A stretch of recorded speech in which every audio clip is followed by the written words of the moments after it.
Hari ini merupakan suatu hari yang sangat penting karena kita segera memasuki babak baru.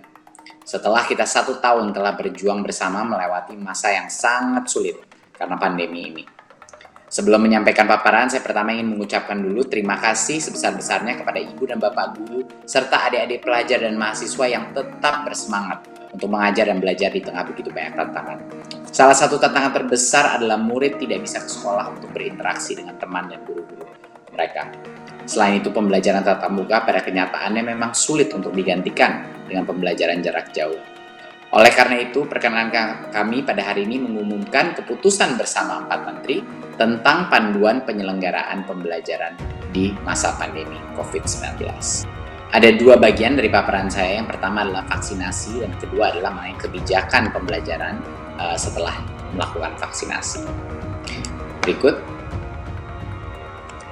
Alhamdulillah, seperti yang dibilang Pak Presiden, vaksinasi pendidik dan tenaga pendidikan menjadi salah satu prioritas negara dalam upaya akselerasi pembelajaran tatap muka. Rencana vaksinasi seperti yang disebut Pak Presiden adalah ditargetkan vaksinasi untuk pendidik dan tenaga pendidikan selesai, diharapkan selesai di akhir bulan Juni 2021. Ya, sekarang kita masuk kepada kebijakan pembelajaran di masa ini, yaitu SKB, esensi daripada SKB 4 Menteri ini. Ini adalah kebijakan. Jadi banyak sekali yang selalu menanyakan kepada saya, baik netizen maupun lain, kapan sekolah buka? Sebenarnya pertanyaan itu harus ditujui kepada setiap Pemda masing-masing. Karena dari bulan Januari tahun ini, ya dari awal tahun ini, sebenarnya semua daerah sudah boleh melaksanakan tatap muka terbatas dengan protokol kesehatan. Ya. Jadi ini suatu hal yang mohon dimengerti juga masyarakat bahwa selama tahun ini sudah sebenarnya boleh dilakukan tatap muka. Berikut.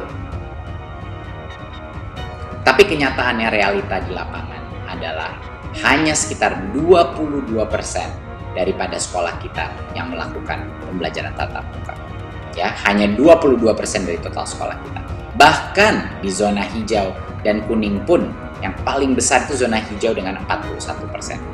Jadinya kami sekali lagi ingin menghimbau, apalagi buat daerah-daerah di mana anak-anak sangat sulit dapat sinyal, sangat sulit melakukan PJJ, sangat sulit atau mungkin tidak punya gawai.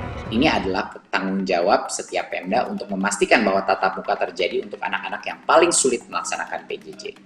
Tapi karena perkembangan tatap muka ini masih lumayan pelan, jadi ini kami di pemerintah pusat merasa harus kami dorong lebih jauh lagi, dan alhamdulillah dengan adanya vaksinasi ada kesempatan untuk mengakselerasi.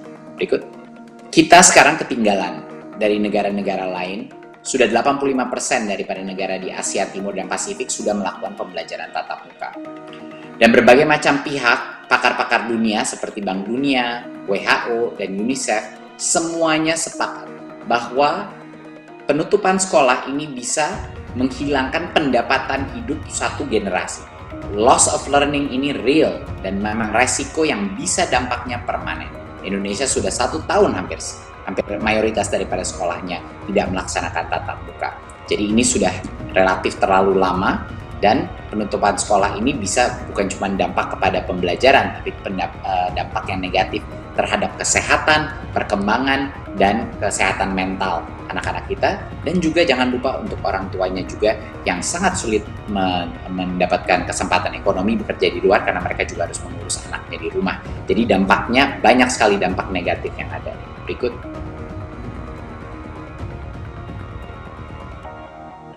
Jadi apa kebijakan yang kita keluarkan pada hari ini? Esensi daripada kebijakan adalah karena kita sedang mengakselerasi vaksinasi, setelah pendidik dan tenaga pendidikan di dalam satu sekolah sudah divaksinasi secara lengkap, pemerintah pusat, pemerintah daerah, atau kantor Kemenak